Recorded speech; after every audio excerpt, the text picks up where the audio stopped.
There are a lot of ways to build a strong body. And for the residents of Miami-Dade, getting your COVID-19 vaccination is an important part. Help everyone stay safe as we continue to fight the spread. And we can protect those most vulnerable around us. With easy access to vaccination locations and the growing ability for more people to be protected, it's our best shot to keep moving forward. It's our best shot for a strong, healthy community. For more information, visit miamidade.gov/vaccine.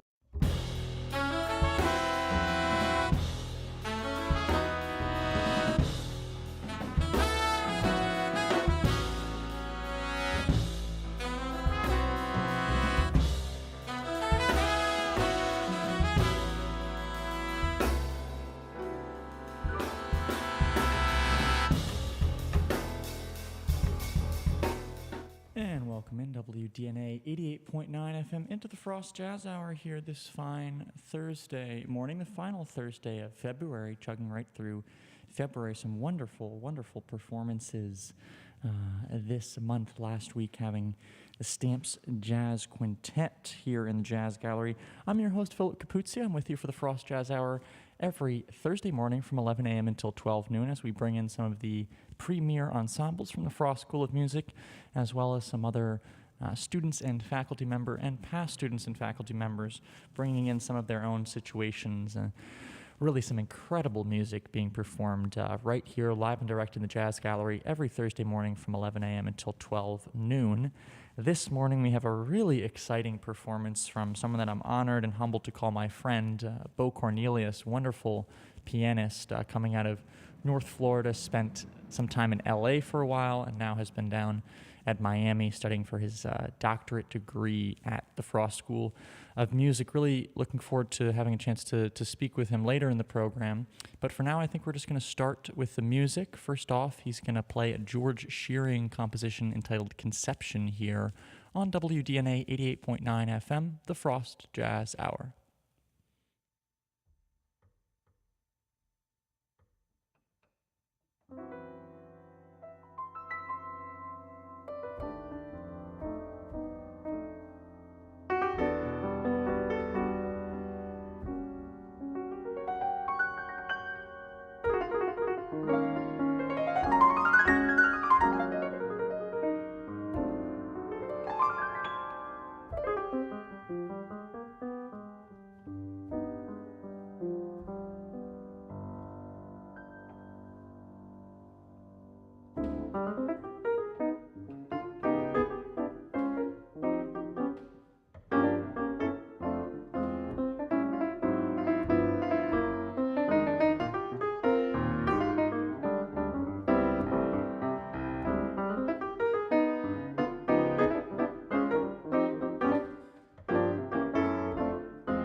Beau Cornelius live and direct here on WDNA 88.9 FM, the Frost Jazz Hour. Thanks to everyone for tuning in to this point in the program, whether you're listening on 88.9 FM or tuning in to our live stream that's streamed across the globe on WDNA.org. Also, if you're unaware, in addition to the audio streaming of these shows, we also have a video live stream that we put out on YouTube.com. You can subscribe to our channel, WDNA Radio, and we also send it out on livestream.com as well if you'd like to see the visual component of this wonderful performance by Beau Cornelius this morning, as well as all the other performances that we have here in the Jazz Gallery. So that last tune, like I mentioned as we got into it, Conception, composed by George Shearing, a wonderful pianist within the jazz idiom, one of my personal favorites. And now as we move forward, we're going to step to another absolute legend within piano and jazz, unfortunately passing away recently, a huge loss to the jazz community. Of course, we have seen quite a few losses in the last couple of years, but his contributions to the music were unbelievable throughout the course of his career. I'm speaking of Chick Corea, and Beau's going to perform his song, Samba Song, here on WDNA 88.9 FM, the Frost Jazz Hour.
Absolutely burning. Beau, Cornelius, live and direct on the Frost Jazz Hour, WDNA 88.9 FM. I'm your host, Philip Capuzzi. Pleased, as always, to be with you, experiencing this incredible music from the Jazz Gallery here this fine morning. Thanks so much to everyone for tuning in, whether you're listening on 88.9 FM or our audio live stream on WDNA.org or our video live stream on YouTube.com and Livestream.com. That last tune, Samba Song, composed by the late, great Chick Corea.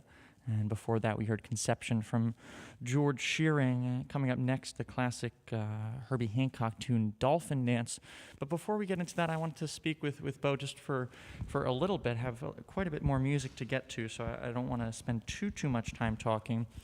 But I like to ask this question of everyone that comes onto the show, just to get, give them the opportunity to share some of their background. But a very simple quandary, essentially. How did you come to the music? What are your background, your roots? How did you come to playing piano? And then how did you come to be here in Miami?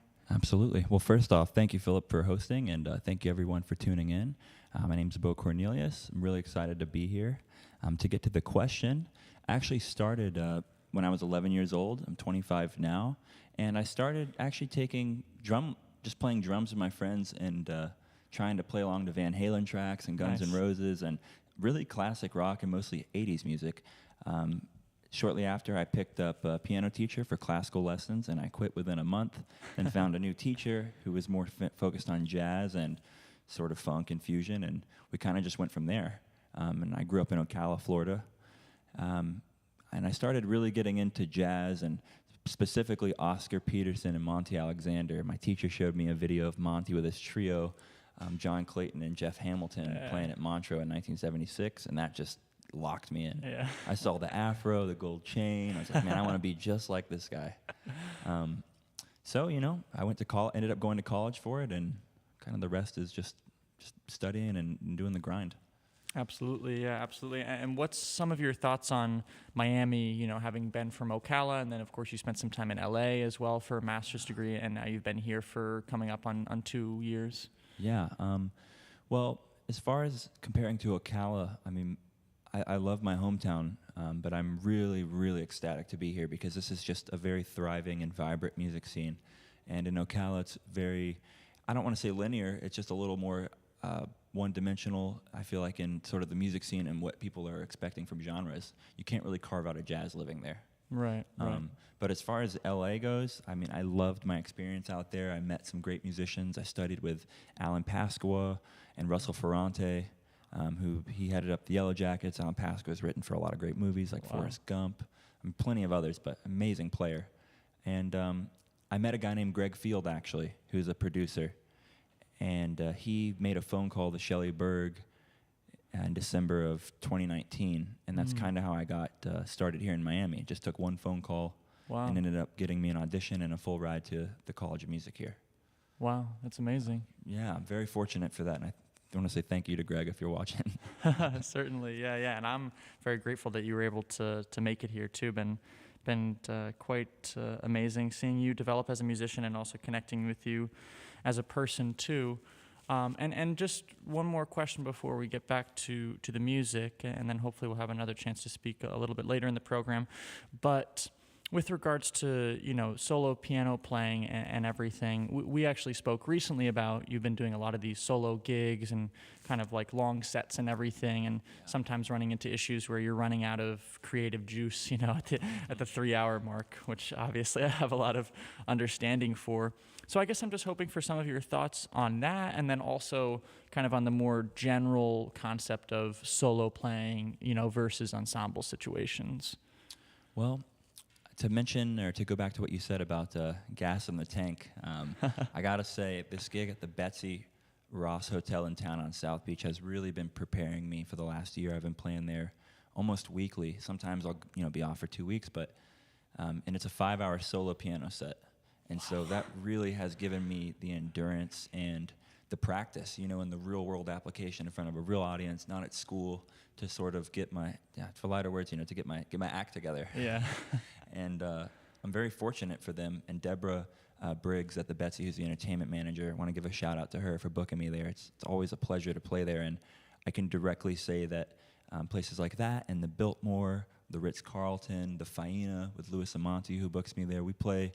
I play a lot of solo piano around town, and it's really because of these gigs that I'm able to sort of keep my creativity going and it's almost like a muscle. Absolutely, You know, and yeah. you got to build up tolerance to it. Absolutely, and it really shows that you've been playing a lot of that kind of stuff. Really masterful, Thanks, Philip. masterful performance. So with that, let's get back to the music. Coming up next, classic Herbie Hancock composition, "Dolphin Dance," here on WDNA 88.9 FM. You just heard from the voice of Beau Cornelius in interview here. I'm your host, Philip Capuzzi, with you from 11 a.m. To 12 noon for the Frost Jazz Hour. Also, stick with the station after the show for the Latin Jazz Quarter, which I also host. But for the time being, we're going to step back into the music. "Dolphin Dance" as performed live and direct by Beau Cornelius here on the Frost Jazz Hour.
Yeah. Absolutely incredible stuff here from Beau Cornelius on the Frost Jazz Hour. Really can feel the soul in the music. I'm your host, Philip Capuzzi, pleased and honored to be here experiencing this music and speaking with Beau, a wonderful pianist from Ocala.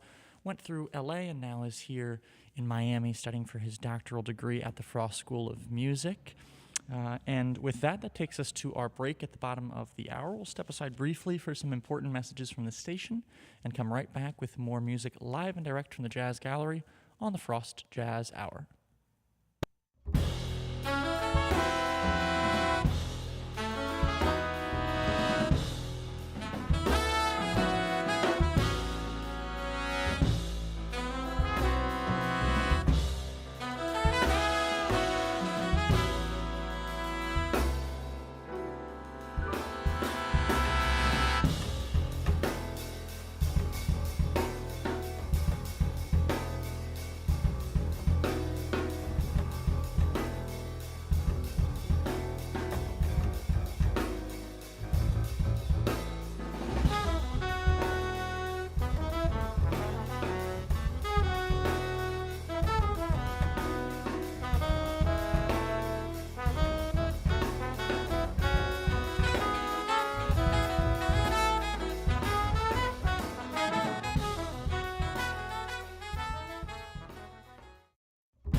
And welcome back into the Frost Jazz Hour here on this fine Thursday morning. I'm your host, Philip Capuzzi. You're listening to WDNA 88.9 FM. At the Frost Jazz Hour, we bring in some incredible musicians, ensembles from different students and faculty of the Frost School of Music. Here this morning, we have a wonderful solo piano performance from Beau Cornelius, who's in the doctoral program at the Frost School of Music. We've heard some wonderful music up to this point, and I don't think I'm going to waste any more time talking, so we're just going to get right back into the music. Coming up next, the Bud Powell composition Parisian Thoroughfare here on the Frost Jazz Hour, as performed by Beau Cornelius.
Parisian Thoroughfare, composed by Bud Powell and performed by Beau Cornelius here on the Frost Jazz Hour, here this final Thursday of February. And as we foray into March, I wanted to let you guys know of some exciting programs. Next week, March 3rd, we have the Creole Ensemble coming into the Jazz Gallery to perform a new ensemble at the Frost School of Music, so really looking forward to them bringing in their music into the gallery. And then after that, we actually step back into solo piano conceptions with Connor Rohrer and his set, another wonderful pianist in the Frost scene. But for us here this morning, to mention it once more, it's Beau Cornelius performing live and direct from the Jazz Gallery. A great pleasure to have him with us. To this point, performing some wonderful standards, but coming up next is going to be an original of his own entitled Bell's Lullaby here on the Frost Jazz Hour, WDNA 88.9 FM.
Bell's Lullaby, original composition by Beau Cornelius, performed by himself here on the Frost Jazz Hour this fine Thursday morning. I'm your host, Philip Capuzzi, honored to be with you as always for the Frost Jazz Hour from 11 a.m. until 12 noon, and the Latin Jazz Quarter after this program from 12 until 3. And Beau, thank you again so much for being with us here this morning. It's a great honor to listen to your music. Some wonderful, wonderful performances, and I really, really enjoy that original composition. So just to speak a little bit more, I had a question that I wanted to ask you, because you and I have talked a good deal about teaching as it relates to our musicianship and everything. And of course, it's understood to a certain extent within the music world at this point that you have to engage in teaching to a certain degree, just from a sustainability perspective. But I will say that there's a large contingency of people that do it, but they don't really want to be doing it. And then there are those others who really feel as though they connect to it and draw inspiration from it. And I would perceive you as kind of in that second group of people who actually are interested in teaching and draw meaning from it. So I guess just I'm curious about kind of your experience with that and how that relates to your musicianship overall. Yeah, that's a great question. Thanks, Philip. And it's a real pleasure to be here. Just want to say thanks again to everyone who's watching. And as far as this teaching question goes, I firmly believe that teaching reinforces learning. And for the first group of people, I know this is like a hypothetical, but there is a group of people that perhaps don't enjoy teaching as much, or they feel locked in. And I honestly would implore them or strongly urge them to take a look at the benefits of teaching and sort of the positive impact that they can make on their community, not only amongst themselves and their own ethnic groups or their own racial group or like the group of people that they hang out with, but I mean, you can impact people of all kinds just with a simple lesson, or even just by playing and talking to someone after the show. I consider that teaching if they have questions for you. Anytime there's engagement and learning, it's typically, I feel like, a positive thing. And for me, I derive great pleasure and reward from teaching students. And I actually just got hired as an adjunct professor at Miami-Dade to teaching 2 students right now jazz piano lessons, and it's a real pleasure. I would say I'm still young in my teaching career. I'm 25. I'm still technically in school, but I want to keep doing it and keep pursuing that because it reinforces my artistry, but also my soul. Because I really find a reward from that. Absolutely. Yeah, absolutely. It's the kind of thing where, you might have your own understanding that you've come to it, a way that to approach things and technically execute different ideas, but that's not necessarily going to be the way that your student is going to understand it. So, going through that process of figuring out how it's going to work for them ultimately informs your own artistry, because now you understand this thing that you wouldn't have thought about before. So it's really just a beautiful cycle. And in my own experience as well, I observe that I learn as much, if not more, than my students in some of these situations, although that's a common diatribe. It's true, and is a common diatribe because it's so true.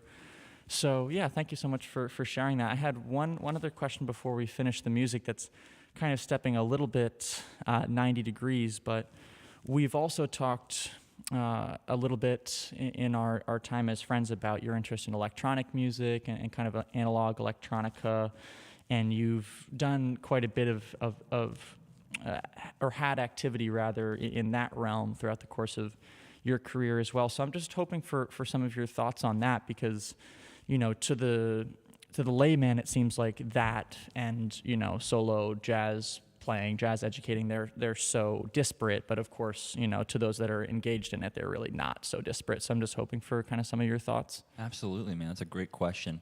I'm actually writing my paper on the intersections of this. Right now I'm narrowing down my topic, but I've gotten started. Right now I'm working on the intersections of electronic dance music and jazz. It's called jazz-tronica. Nice. And it's a common genre. Some people refer to it as new jazz with an NU. I know that can sound kind of scholarly. I don't really like calling it new jazz. Right. But it's its own thing. But, it merges, it all comes out of disco, at least for the electronic dance music and the house music. There's great disco origins, and that's kind of where the intersection starts, is in the 70s. And then by the time you get to the 90s, you've got people experimenting with sequencers. I mean, even in the 80s that was happening, but the average person was starting to be able to afford these things by the 1990s. And, you can see the same thing with computers by the early 2000s and then desktops. But I'm super interested in how those two musics interact together. I've done a couple DJ sets around town where I will take sort of jazz tunes, funk, disco, and I'll also take sort of electronic dance music songs and try to mix them into my sets. Nice. And even at home, you know, when I'm having fun and improvising, I love to blow over those kind of tunes because people like to move, you know, and people that aren't interested necessarily in jazz might not even understand that they could be interested in jazz. It just hasn't been presented to them in a way I feel like that is easily accessible without putting in serious time to study. Absolutely. And I could, you know, just to quote Bill Evans to end the question, you know, there's an interview he does called The Universal Mind, and it's on YouTube if you want to check it out. But he talks about this, where he says, anyone can play anything. It's all about a matter of exposure. Music is a universal language, and we're all part of the same universal mind. It's just about being exposed to these things and conditioning oneself to be able to perform. No, exactly that, and I agree with that 100%, 100%. And thank you so much for sharing that. That's something that I think about quite a bit as well in my own approach to music and life. So, yeah, thanks so much for sharing that. Some really deep insights. Before the final little set of music, I wanted to ask you if there's anything coming up that you want to point the listeners to, any performances, releases coming out, really anything. The auditory floor is yours. Sure. First off, just want to say thank you again. I want to take this time, I'm not sure if I'll get to speak again, to thank my family and my teacher, Martin Biarano. Y'all have just always been there for me, and I really appreciate it. So thank you. There's a bunch more people I could go down the list and name, but I'm not sure if I have time. I want to make sure I thank those people. Now, as far as performances come up, you can catch me playing every Tuesday and Saturday night at the Faena on South Beach. Most of the time I'll play at the Ritz-Carlton about twice a month, usually on Friday or Saturday. And I'm playing at the Riviera Country Club, which you don't technically need membership. You can come in. Might be a little out to have a party of people there, but Yeah. I'm working about 5 nights a week. Wow. Lately, and I'm trying to keep it up and do school. But if you're interested in seeing me, definitely check out the Betsy Ross Hotel schedule. I'm on there quite frequently, and the Faena every Tuesday and Saturday, 7:30 on Tuesdays. 8:30 p.m. on Tuesday, 7:30 on Saturday. Wonderful, wonderful. Thanks so much. Yeah, so Thank you you, heard it everyone. here first on WDNA 88.9 FM. If you want to stay connected to Beau Cornelius and what he's doing around the city, some really, really wonderful playing. I can't stress it enough. So now as we move forward with the program, we're going to step to an absolute classic, and actually the tune that originally introduced me to jazz when I was just a wee boy, the classic tune Body and Soul here on WDNA 88.9 FM, the Frost Jazz Hour.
Beautiful, beautiful performance by Beau Cornelius here on the Frost Jazz Hour. Thanks so much to everyone for tuning into the live stream. If you have not yet subscribed to our YouTube channel, you can go to WDNA Radio on YouTube, and you can stay updated with all of our live stream programs.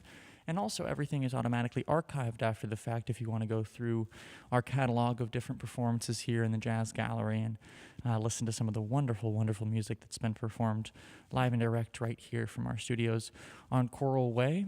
With that, I'm your host, Philip Cavuzzi, signing off. Next week, the Creole Ensemble live and direct at the same time, Thursday, 11 a.m. until 12 noon. Thanks once more to Beau for being here. It was a great honor to hear your music and speak with you a little bit. Yeah, thanks so much. Thank you, everyone. Really appreciate it for listening. Yeah, really, really appreciate it, and hope to get you back here sometime soon. So with that, stepping away, and I will see you guys all next week.